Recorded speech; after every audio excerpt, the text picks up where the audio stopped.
The scientific method. Scientists are all about solving problems. Scientists have an accepted way to do this.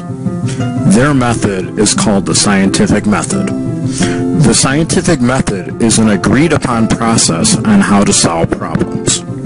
These are the primary parts of the scientific method. Step 1. State the purpose. When you state the purpose, you are stating the problem or reason for doing something. Step number 2. The hypothesis. You probably grew up learning that a hypothesis is an educated guess.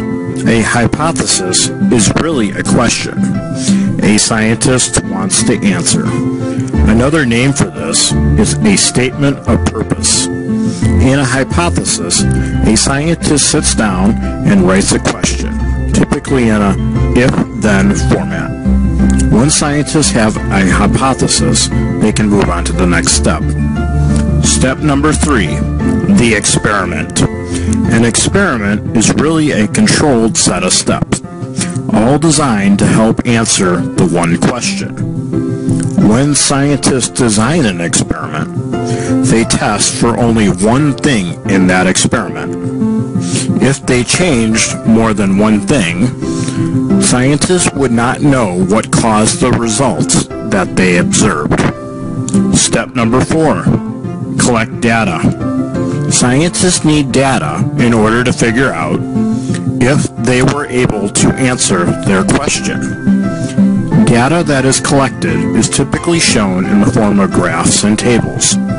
The information shown in the graphs and tables shows what was measured during the experiment. Scientists also make observations during their experiment. Scientists record changes they observe using their 5 senses.